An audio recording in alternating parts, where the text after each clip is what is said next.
નમસ્કાર દર્શક મિત્રો, હું જપન શાહ, કાનમ એક્સપ્રેસ ન્યૂઝમાં આપનું સ્વાગત છે. જોઈએ આજના મુખ્ય અને મહત્વના સમાચાર. જંબુસરનગરમાં બુધવારના રોજ ચારધામ યાત્રા તથા અમરનાથ યાત્રાએ જનાર આશરે 35 જેટલા શ્રદ્ધાળુઓને શુભેચ્છાઓ પાઠવવા માટે વિશેષ કાર્યક્રમનું આયોજન કરવામાં આવ્યું હતું. કાર્યક્રમનું આયોજન જંબુસર એપીએમસીના ચેરમેન વનરાજસિંહ ચતુરસિંહ મોરીના માર્ગદર્શન હેઠળ કરવામાં આવ્યું હતું. આ પ્રસંગે યાત્રાએ જનાર તમામ શ્રદ્ધાળુઓ તેમની યાત્રા સુખદ, સફળ અને મંગલમય રહે તેવી શુભકામનાઓ પાઠવવામાં આવી હતી.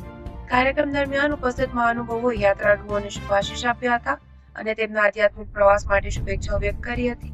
કાર્યક્રમમાં જંબુસર એપીએમસીના ચેરમેન વનરાજસિંહ ચતુરસિંહ મોરી, જંબુસર તાલુકાના ભારતીય જનતા પાર્ટીના પ્રમુખ કુલદીપસિંહ યાદવ, જંબુસર શહેર ભાજપ પ્રમુખ મનનભાઈ પટેલ, જંબુસર વેપારી એસોસિએશનના પ્રમુખ નિલેશભાઈ ઠક્કર, જંબુસર નગરપાલિકાના પૂર્વ પ્રમુખ શૈલેષભાઈ પટેલ, નગરપાલિકાના ઉપપ્રમુખ દલપતભાઈ વાઘેલા, તાલુકા ભાજપના અગ્રણી સંજયસિંહ યાદવ, જંબુસર જનતા કોઓપરેટિવ બેંકના ચેરમેન નવીનભાઈ પટેલ, જંબુસર એપીએમસીના ડિરેક્ટરો સહિત વિવિધ સમાજના આગેવાનો, પ્રબુદ્ધ નાગરિકો અને મોટી સંખ્યામાં શ્રદ્ધાળુઓ ઉપસ્થિત રહ્યા હતા.